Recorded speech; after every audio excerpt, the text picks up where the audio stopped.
Wild to see some people out here not dressed like Santa. Yeah. Fucking refreshing. What? No Santas? No Santas in the fucking store. Thanks for coming out, everybody. I want to thank Generation Records and Mark Yoshi and everybody, Kyle, for hosting the event today. So, these mom and pop record stores are important. They're an important place for our community and culture to get together, and they are a rarity, so we must continue to support them. Very important. That said, let's welcome an American musician and one of the founding fathers of what has come to be known as New York hardcore. A career musician, he is primarily known as the bassist and vocalist of the hardcore punk band The Cro-Mags. Here today to talk to us about the Blu-ray DVD release of his autobiographical documentary Wired for Chaos, along with the producer of the film, please welcome Harley and Laura Flanagan. Yeah. Damn, Drew, you sound so official. Well, you know, listen. let's just jump right into it. Please. So why now for the film? Why is this why did this happen now? What brought it together? Why now? Well, as you know, from having a lot of experience in film and video work and stuff, this shit takes a really long time. So this was actually a really long process. They worked on it for... So now means started in 2018. Yeah. Yes, that's what why now. Well, why did it start happening in 2018? Like, what was the impetus to, like, let's make this film? So it didn't come from us. When I had edited his memoir, I had thought that it would be a great film after the book.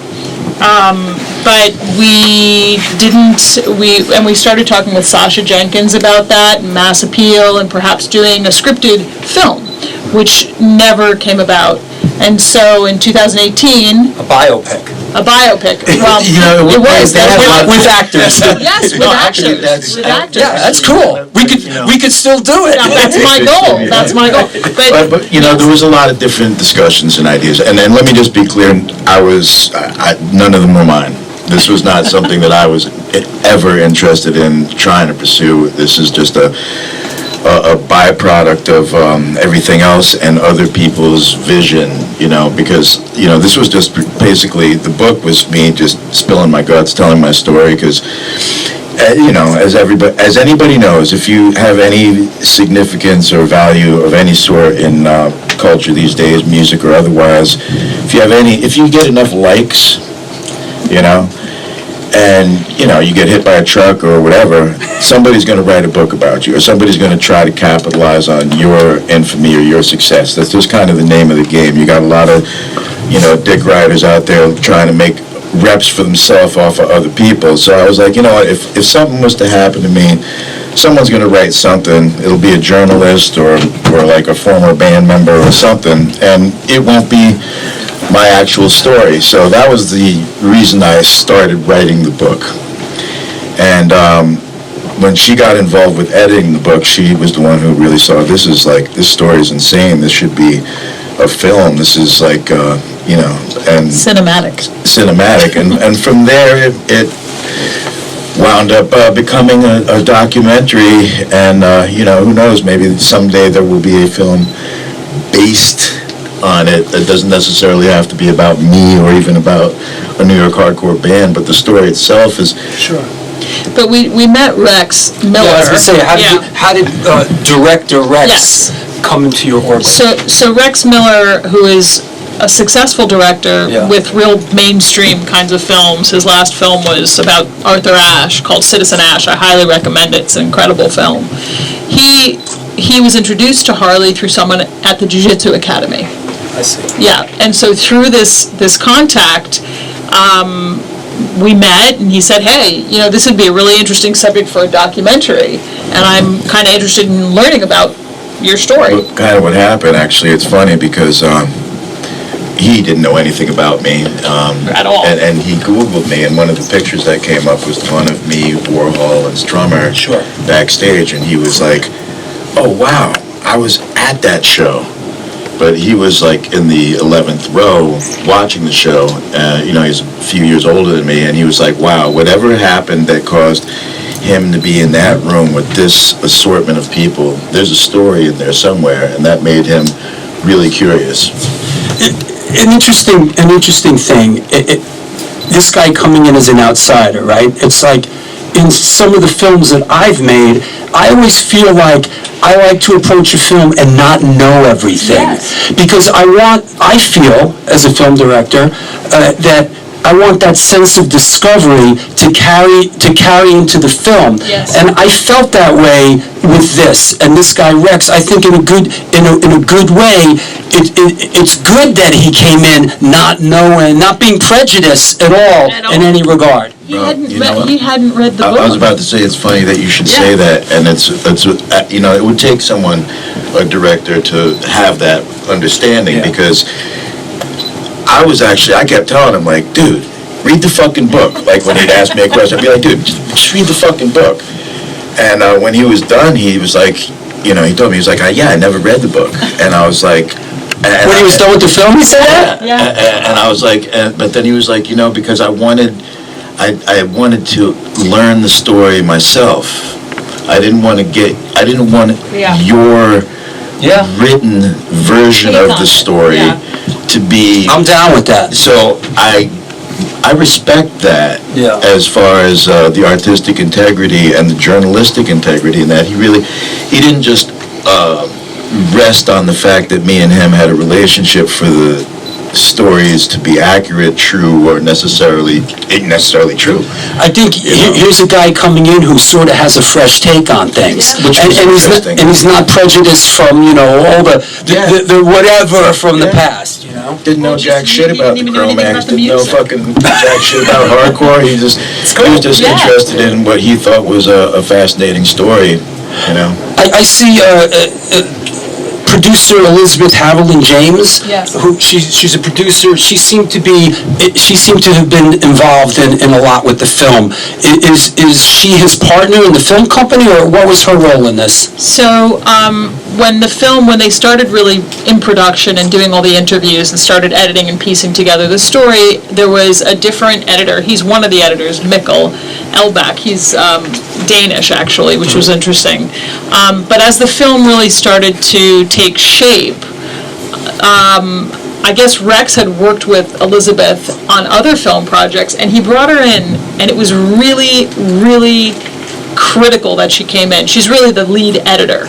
Right. And the reason she was critical is because the movie at that stage, without her, without her participation, was going in strange, hyper kind of masculine directions. It's the only way I can describe it. Like, Rex was kind of in awe of the jiu-jitsu and the Muay Thai, and he does that stuff, and he was kind of, and it was just becoming very flat. It was becoming kind of man-centric. It was very all the things that a guy could find. Like, bro, it's 2025. Come on. But it was just like it was just starting to be a little bit like. It was a little like, bro. It was a little bro. Well, no, it was bro. There was not enough. There wasn't any understanding of what I went through as a kid. It was just like this guy. It was just kind of like this guy's a tough guy. He's gonna do some shit. He'll fuck you up. It was funny because at that stage, unless you give a fuck about that kind of person, it's kind of like ew. Well, yeah. Well, so what? And so she kind of came in with a different perspective and a female perspective, which was critical. No, Drew. Honestly, I watched it in that first iteration, and I was like, I'm married to this guy, and I don't like this guy. Like, I was like, I don't know who this is. I forgot who would say. I think it was Scorsese or somebody like, if you don't want to throw yourself off a bridge after seeing the first cut of your film, something is wrong. That's a classic. It happens every. I wanted to throw Rex off the bridge. Yeah. But no. But seriously, right. Like, he did a great job. But you know what? You really kind of it was a little too much like having a UFC fan direct it. It didn't have, it didn't have the sensitivity of someone who's really watching the child go through all that shit. She focused on the kid. And she's like, this is fucked up. This kid's been through a lot, which kind of made him the problematic human being that he became. It's not just like he hatched and came out swinging. And he and she really did a good job setting that table. Yeah. Because I think for those that have seen the film and for those that have not and are going to, they did a really great job putting together, your childhood. He did some really good work. I gotta say, I really like. As a fellow filmmaker, I really like some of the stuff he did, like the montages that he did, and You know what's really funny too? She pointed out one of the editors was from Denmark. He's actually from the fucking town that I lived in Denmark. Wow. What are the chances of So that? there was just a lot of really interesting Yeah. overlap. Yeah.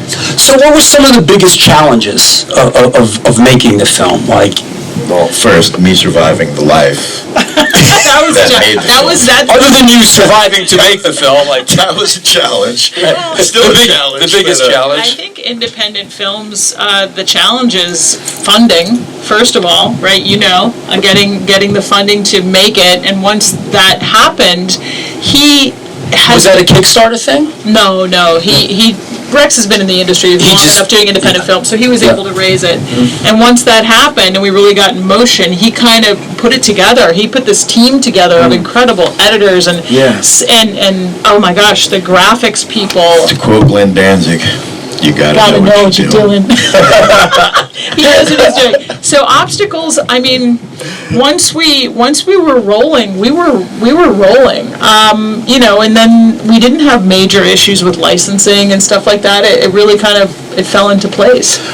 I mean, the clearing everything, which, I mean, That was fast and furious and really, wild. Harley and I talked about it. It took me a year to clear the shit that I did for the Ilago film. A year of my life was spent like Just getting signatures. Could you fucking sign this? And chasing people around. We had an archival editor, and she was Oh, yeah, I saw that, right. Natalie, and she was amazing, and she works for CNN. Like, she really What a knows concept. You actually have somebody Yes, it's a working on the human. film that tracks down and Yes. gets his shit signed off on. Yeah, so What a whoa. it ain't enough to just like see some shit on YouTube and be like, yo, that's me.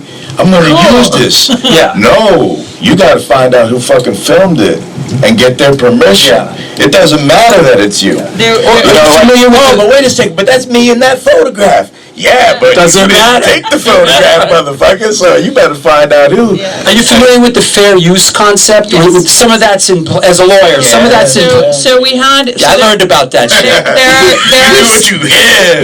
There are 600... Animation. There are 600 archival assets in this film. No, we had to get like 600 of Well, not quite. Well, no. So there is a certain amount of fair use, but minimal, because of course we have insurance for the film in order to get the distribution deal, and we have an attorney that was a fair use attorney who had to give her opinion about That's whether or right. not there was. I've been there. So yeah. So This was a conversation you we had try- with Dave, because you he try to understands limit the misery. Just out of curiosity, a show of hands, who knows, like, what we're talking about, fair use when it comes to stuff like this? Show of hands. Okay.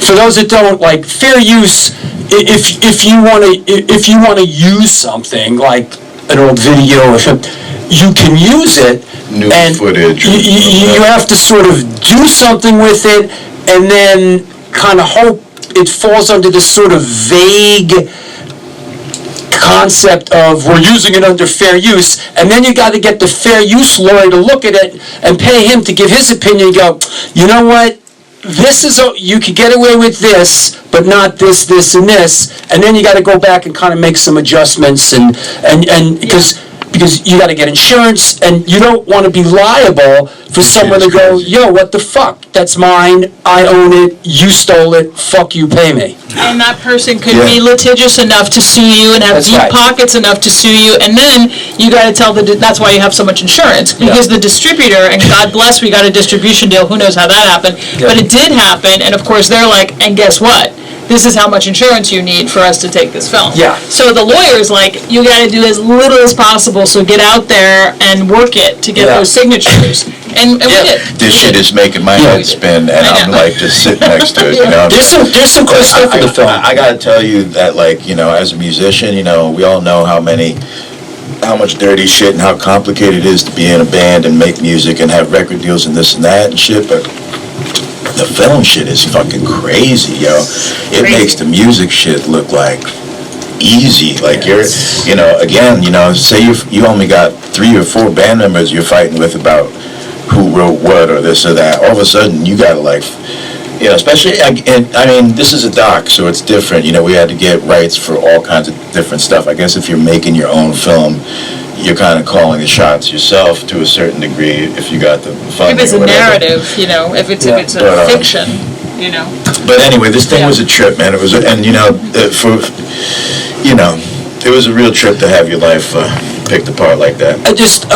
I also noticed some of the music in the film that I recognized, and as a filmmaker I understood, what you did was, sure, they are your songs, but you went into the studio and re-recorded them. This way, you could use them in the film and not have to deal with anybody else from the past saying, hey, fuck you used blah, blah, blah. So that's the best thing to do when you make a film, is we talk about this clearance bullshit, go out, record original music. That's why you'll see in a lot of films, you'll hear re-recordings of songs, and you'll be like, why did they do that shit instead of this sucks?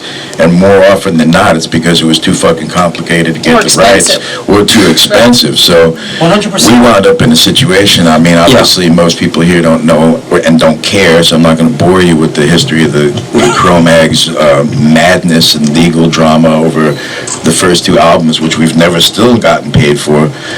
But rather, you know, the one thing I will say is this: we did have the opportunity to get the shit back, and it just would have required me and some of the other band members coming to the table and saying, yo, guys, let's get this shit back and just do something with it and all get paid. And the other guys were just too, I don't know, man.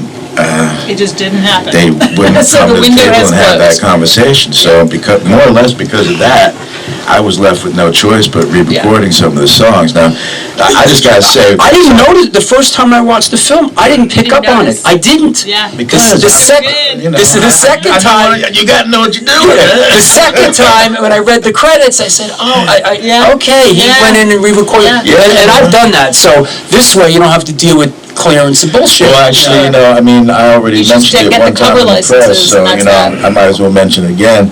I wound up going in, and because I was having such a good time, and the session was going so well, I said, fuck it, the 40-year anniversary of the album's coming out next year, so I tracked the whole fucking album, so y'all be able to hear that next year.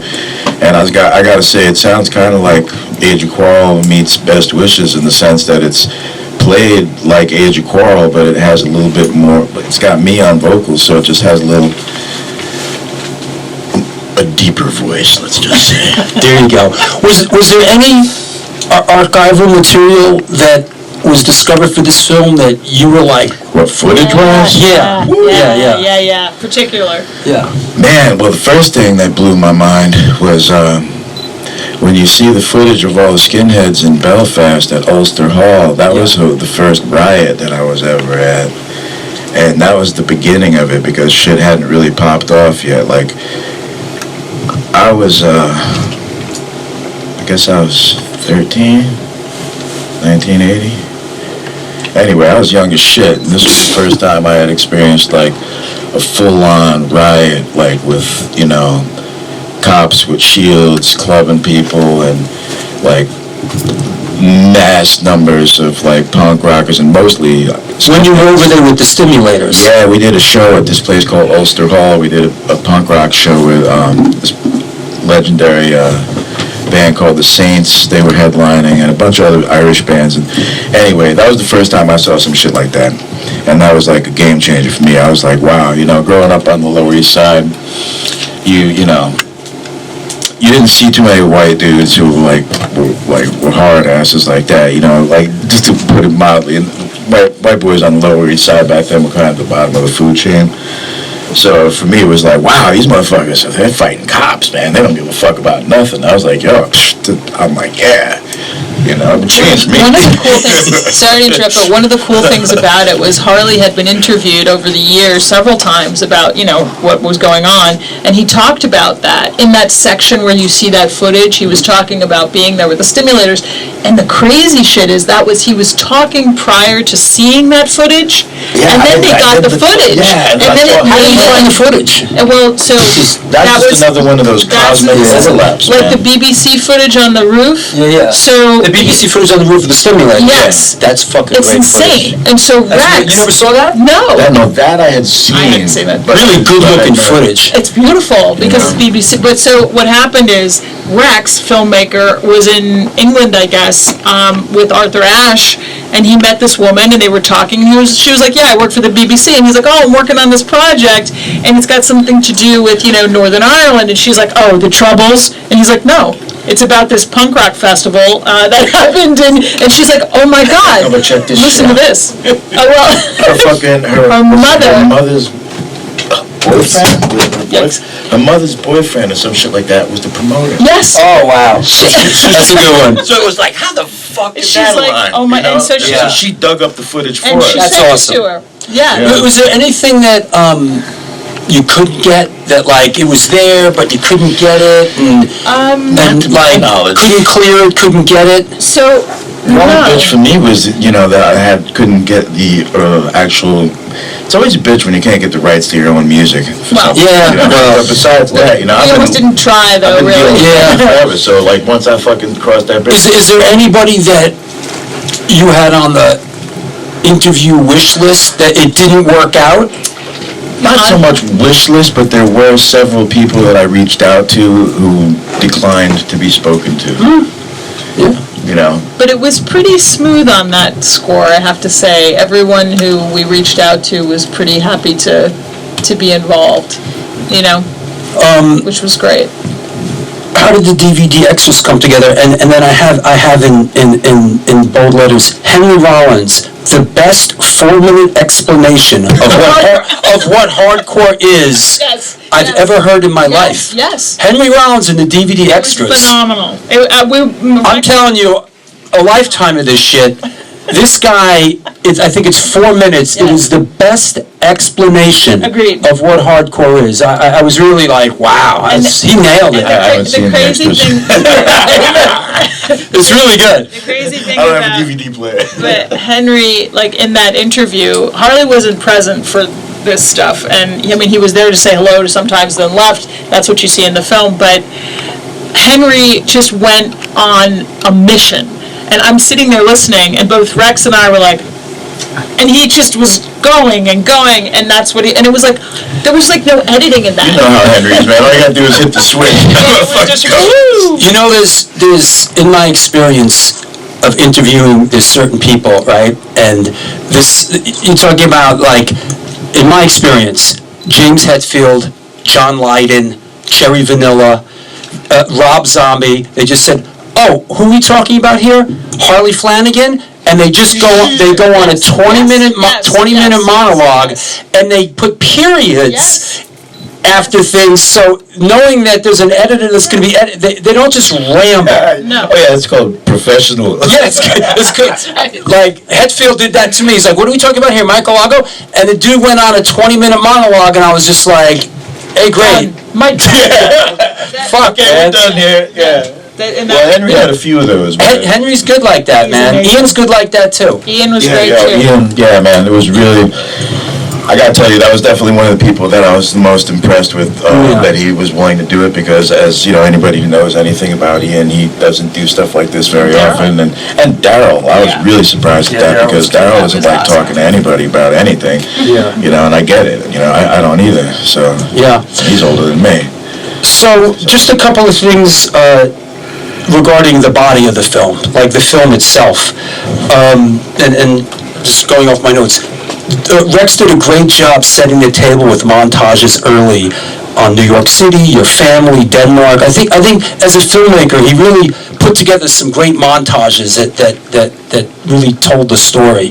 Especially you as a very young person, your life, your mom, going to Denmark. I think he really told the story there very well. Do you feel like that came across really properly? Your childhood? It came across as good as it can possibly be to take your whole life and sum it up in an hour and change. Yeah. It's really impossible to do, but I think he did a great job. Just real quick to say about him is, like, when I saw the film he did about Arthur Ashe, that was what sold me, because number one, I don't care about tennis, so, I'm not interested in tennis, and I really didn't know much about Arthur Ashe, and I really didn't give much of a fuck, but I saw the movie, and I was like, wow, it was a fucking great movie, and I walked out feeling like I had learned something about a really fascinating person that I didn't know jack shit about, and I was so sucked into the film that I was actually, like, watching the tennis reenactments, like getting fucking, like I was watching a Rocky movie or some shit. I was like, and I was like, fuck, man, if this motherfucker can get me on the edge of my seat over a goddamn tennis player, he's gonna be able to do some shit with my film. That's for damn sure. Another one I have, fifth grade teacher. Where did she come from?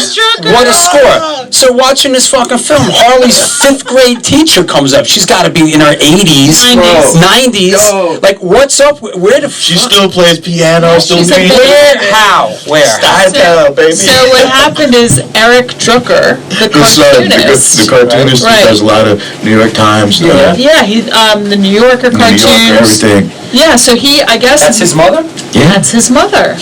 And he knew Harley from back and when, and... Hey, my mom's still around. Well, no, it was wild because he reached out to me on some altogether different shit when we were working on the film. And I asked him about his mom. How's your mom? And he's like, oh, she's fine. Yeah, she's great. And I was like, yo, we gotta get Mr. Drucker in the fucking film, dude. And so... It was a really great moment. I was like, it came out of left field. All of a sudden, Harley's fifth grade teacher, and she remembered you. Drew, she came to the party for Doc NYC premiere, and she was up till like 1 in the morning. She was the belle of the ball. She was. I had to tell her, that's awesome. Get your mom the fuck out of here. Yeah. Bro. She was amazing. That's great. I mean, come on. How many fucking kids in fifth grade were playing at Max's Kansas City? Of course, she didn't fucking forget. Right. And the Stimulators rooftop footage is great. And now I interview for what? It was an interview for the BBC. Yeah. Is that what it's for? Really, really great, crisp, Beautiful footage. Yeah. You know what? I gotta ask. Why drums? Why did you end up a drummer? I don't know. It just seems like the natural thing. As a young kid, is it just what? I was attracted to rhythmic stuff, and I mean, I am part Dominican, so I mean, maybe I don't know. I always, I feel like we're all born with a drum in our chest, our heartbeat. That's like the original drum line right there, and I'm just like I play bass like a drummer. For me, I still write most of my music. You've seen, I'll write a part and I'll get on the drums and I'll work out the arrangement and I'll work out what the tempo and the breakdowns are going to be more from the drums than anything else, because I want to feel how it all interacts with each other. I mean, anybody who's ever jammed with me, when we did the little drum and bass thing on Hardcore Chronicles, you remember, I mean, that's how I do my thing, Really good. When you were... I only switched to bass because I got tired of teaching motherfuckers how to play. Last person I taught how to play was Todd Youth, and he used to say it all the time. I learned everything from him. That was because he was supposed to play with us, and I was like, this is how you do it. Motherfucker This motherfucker learned everything from me and then went and played in Warzone. I was like, man, fuck you. I ain't teaching nobody else shit, man. So I switched to bass. When you were 12, 13 years old, and we got Mackie from Urban Blight. Right. Which I never thought he would... Who put some bounce in the shit? That motherfucker bounced. He put some bounce in that shit, bounce, man. There's no question. I mean, because I remember Dave Hahn. No, he didn't bounce. No, Dave Hahn didn't bounce. Mackie put bounce bounces, in it. Yeah. He's got that fucking... for sure. When you were 12, 13 years old, with your aunt Denise and the stimulator and hanging around them, did you look at the drum and the stimulators and go like, yo, I got that, like that? What used to happen was in the early days, because like before the Stimulators were a band, when I used to come to the States and hang out and visit my family and shit, I'd go and I'd jam with Denise and Ann, and we used to do like Ted Nugent covers and shit. Like we do like fucking Stormtrooping and Cat Scratch Fever and shit like that. Yeah, like shit. We were fucking getting down. And then when I came back and when I moved back for good, I guess it was 78, 79, Stimulators was popping, and I started going to their shows. I had already been playing in a punk band in Denmark, so I already had like live chops, Little Big Boss. That was where I cut my teeth. Right. So I was already a seasoned musician at 12. So yeah, I used to go to their practices and fuck around with them until the drummer would show up and this and that. And then live, sometimes I would get up on stage and do a song or two. And what started happening is the crowd would like flip the fuck out whenever I would jump up on the stage, and it started turning into like a big deal, like, oh, you know, the kid, oh yeah, you know, and then like the drummer started getting really fucking, I guess he got tired of getting upstaged by a 12-year-old. So, and then they got Johnny Blitz from Dead Boys for a hot second, and then I guess he was having a tough time kicking smack one time, and I took over. It's hard to be a drummer and be smacked up. It's hard, man. I mean, in hindsight, I get it. It ruined the Clash. You know, it's I like don't know if it ruined him, but you know, he lost him his gig. yeah. I like the bit about the Bad Brains staying at your grandparents'. Yeah, man. So the Bad Brains would play with the Stimulators back then. Pretty often. And they would come up here. Yeah. And they would stay at your grandparents in Queens. But they would come out there, and you know, especially on. It really was like a family. Every time there'd be a family gathering type thing, Like you a know, Thanksgiving, Christmas, right. that type of shit, you know. But I mean, my grandparents lived in a one-bedroom, and we had like 5 people living in it, so we didn't have room for the Bad Brains too. I mean, I'm old school, you know. It was like every fucking piece of furniture opened up into a bed, you know, like literally, you know. And you got grandma in the front room snoring her ass off, grandpa in the back room snoring his ass off, and everybody's fucking camped out all over the fucking house. The shit was retarded, man. Makes sense. I love, in the film, and I'm quoting you here, when I saw the circle jerks, that was the end of the Stimulators for me. Yeah, no. Yeah, I mean, Well, it was that show. I mean, at that point, circle jerks were powerful in that they were moment. fucking amazing, man. I mean, that kind of gets lost in the swirling, you know, sands of time. There was a moment there where the circle jerks were the shit. They were fucking pretty much unfuckable with right there, man. Unfuckable with, absolutely. They were unfuckable with. Yeah. You know, I mean, to this day, if you listen to Lucky and the way he plays the drums, and then you throw on a Slayer record, you're like, oh shit, that's where Lombardo copped half those fucking drum fills. Yeah. And I had that conversation with Dave, and he's like, oh yeah. So, I ain't lying. It was cool to see Keith in the film. I fucking love Keith, man. Yeah. I've known him a long time. Known him since I was a fucking Swell. 12. Damn. I like how you handled the Cro-Mags stuff in the film. I thought it was classy. I really liked how it's about your life. It's about your life, and it didn't sidetrack into like the whole Cro-Mags quagmire. And as somebody who's a New Yorker and knows the whole story and knows every person in the band. Every fucking person in the band. I really enjoyed all 20 of them. I really enjoyed that we didn't go there. Well, you know what, and I just want to say something. Laura, thank you. It really wasn't me, but there were a few tangents that this film definitely could have gone down, and it was originally cut as a series. So if we get the funding, we'll make it into a 3-part thing, because there's that much footage. But there were tangents that we were going down, and all of a sudden, I think with the Cro-Mags, I think it was Elizabeth, Havel, and James, they were deep in it, and they were like, she's like, wait a minute. Who's this story about? That's right. We've lost the train. Yeah. This is not about the Cro-Mags, although it's tempting to go that way. It's not. It's got to be, this is Harley's life.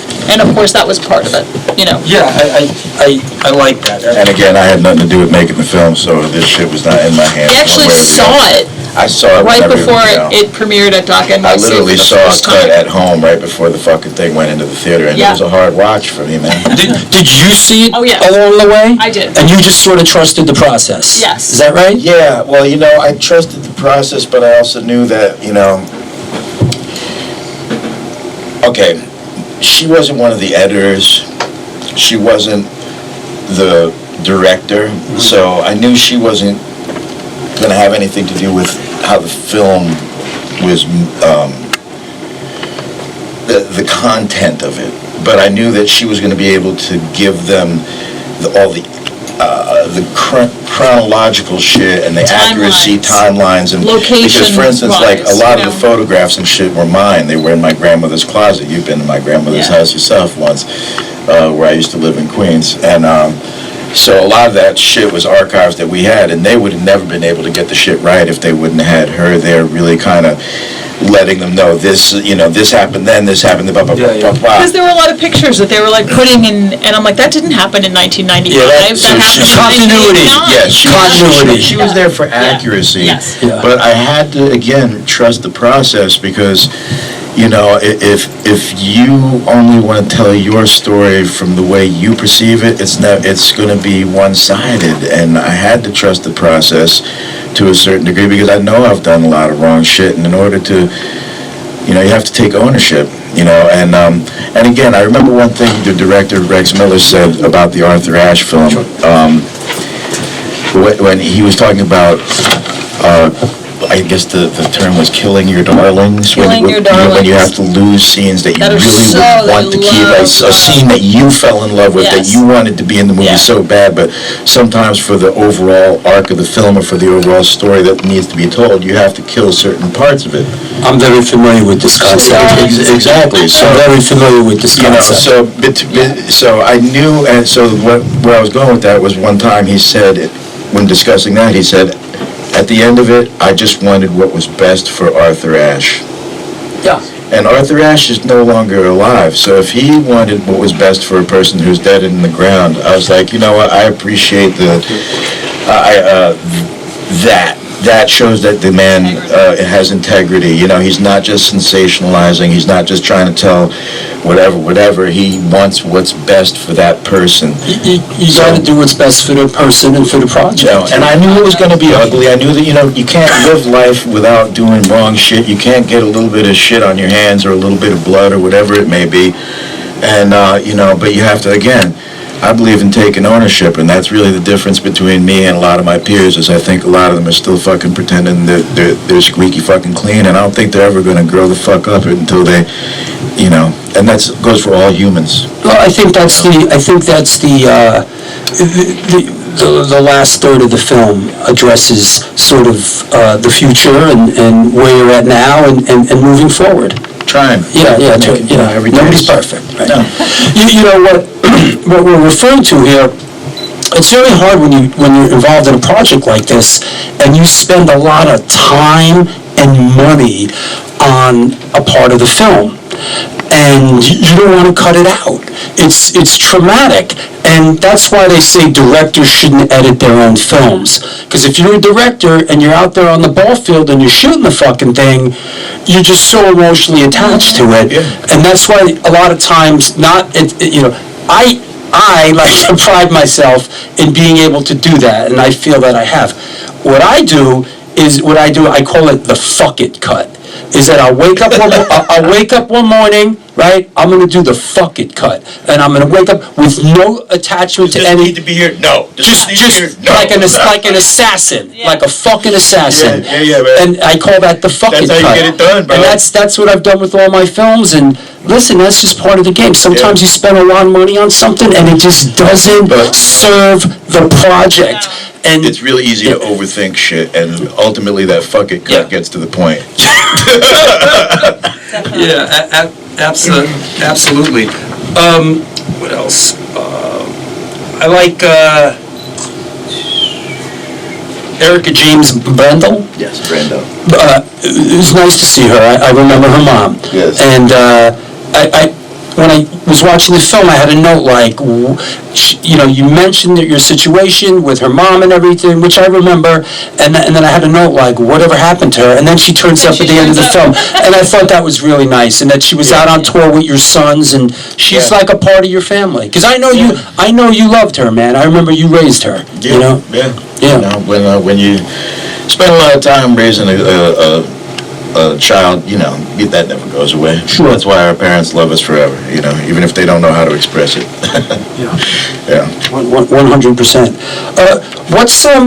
what's next for the film now, Laura? Like, moving towards the future? We're selling it a generation. Right now. So right now, it's here doing this, so it's streaming, as everybody's probably seen. It's this DVD collection that's out now. Here it is. You should With the have extra one. scenes? You should have one. We have a distribution in the United Kingdom, so this whole thing, the streaming and the DVD release, will also happen in the United Kingdom February, March. And then from there, they're pitching it worldwide. So They're pitching it worldwide to get it on a streaming platform? Yeah, streaming platforms. We should also just mention, we toured the States with it in theaters. theatricals. It was pretty amazing to see this at, real movie theaters, in London and all over the UK. Theaters that, It was quite major amazing. films or, fucking, Marvel comic fucking movies are Yeah. playing. I saw some of the screenings were fantastic. It was wonderful. Ridiculous, man. It was beautiful. It was really fucking nuts. I think that there will be more Film screenings. festivals but, in as South the film America. has its life, you know what I mean? It'll Yeah. be- Spain, Yeah. all over the fucking Yeah, no, I saw Italy, right? No, in Barcelona. Barcelona, excuse me. Yeah, it was great. Barcelona. It's fucking wild, man. You know, Yeah. you don't expect something like this to ever happen, and certainly not. So it's, and when the response is good like this, it's a Right. little. It's cool, amazing, man. actually. It's sort of shocking. It's nice. It's a good film, and Thank you. that's coming from me. I don't say that about everything, especially some of my own films. Let's take a couple of questions. Anybody have any questions? Go deep, get weird. Free before I go grab a coffee. If anybody Anything? has anything You know, you're curious about. Does anybody have anything? Anyone at all? Or are we just doing our job really well? We must be doing. Does anybody amazing. dare ask Harley Flanagan? Or is everybody just really that fucking bored? That's the real And so question. they Do can we just get dare? back to shopping. Do we dare ask Don't stop Harley shopping Flanagan? because my mouth is moving. I got one. Hit me. Speak. Just, you just sort of hinted at what it felt like to watch the film back. Yeah. I'd be interested to hear, what your response was to seeing the film. Was it hard, and did you need time? Well. Sorry.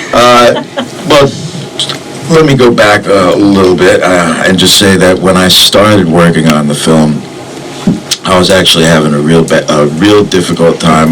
For those of you who don't know, for those who don't follow my social media, I do have some PTSD issues, and if you watch the film, you'll get it. You'll understand. And I didn't even know this when we started working on the film. In fact, Jocko Willink was the one who pointed out to me that he thought I might have some issues, and he's like, I'm not a professional, I'm not a therapist, but I have a little bit of experience with PTSD, and I do think that you have PTSD. And that made me think about it in a little deeper context. When a Navy SEAL tells you that you have PTSD, you got to stop and say, oh, maybe this is true. So when, around that time, one of my friends that I trained with, a combat veteran, me and him used to talk about a lot of traumatic stuff we'd both been through. And he kept suggesting that I talk to a therapist. He said that it had helped him a lot.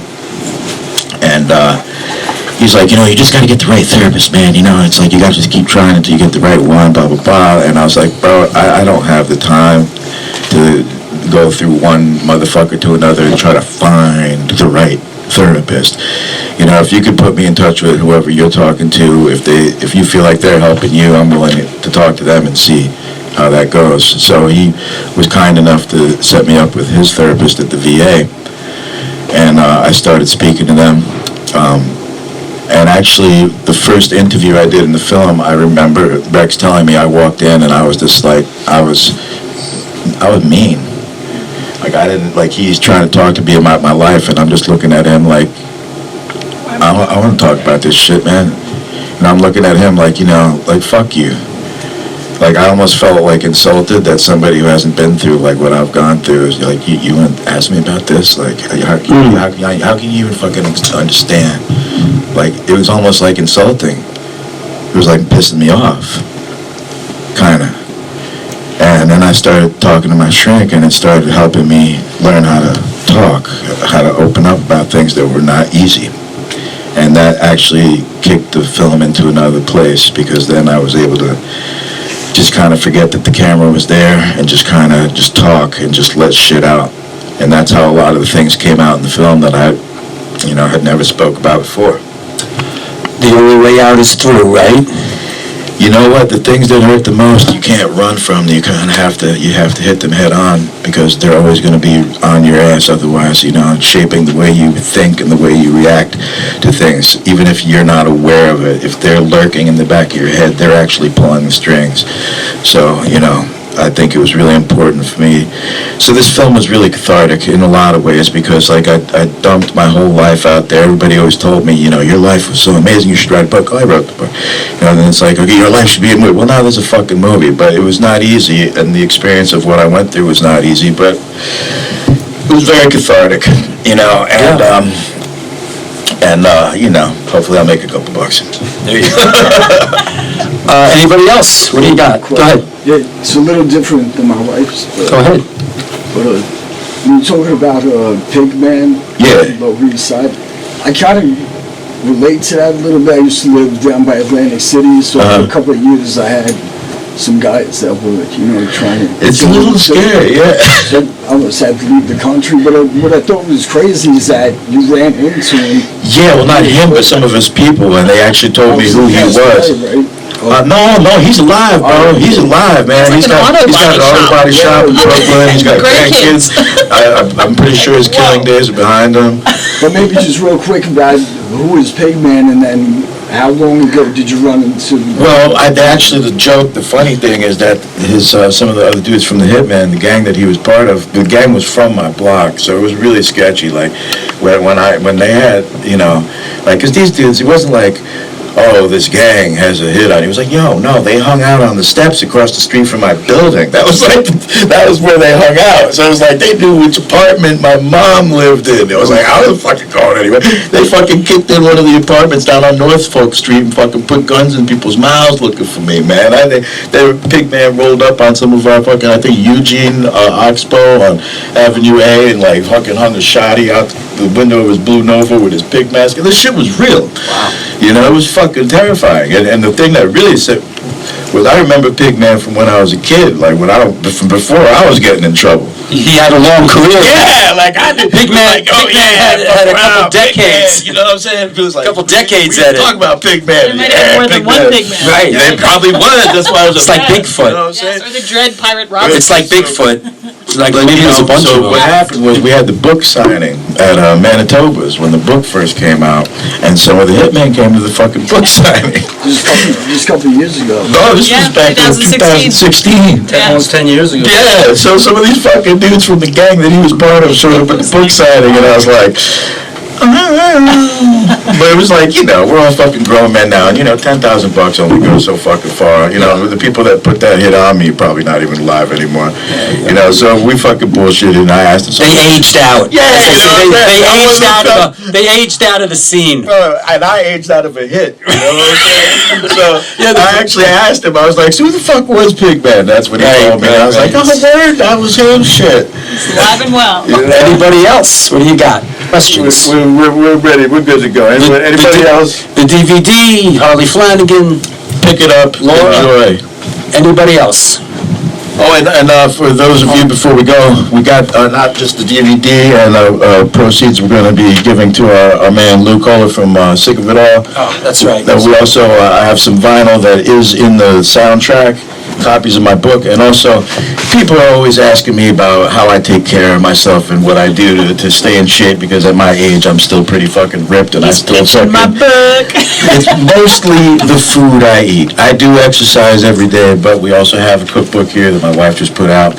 So if you're looking for things to buy for Christmas, you got the DVD, you got the books, and some music. So have a great Christmas, and try not to get in a fight with Santa Claus out there. He's everywhere.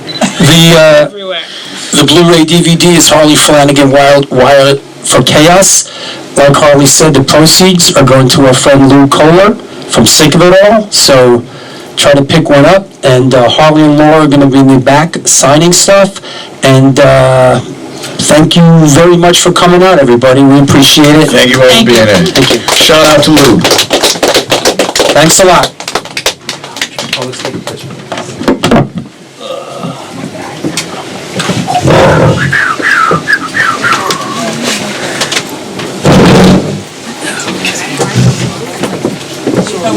Yes, Oh, me. yes, you're also wanted. There we go. One more. All right. Thank you, my brother. Yes, you did. I go back and sign All right, let me go sign a couple things.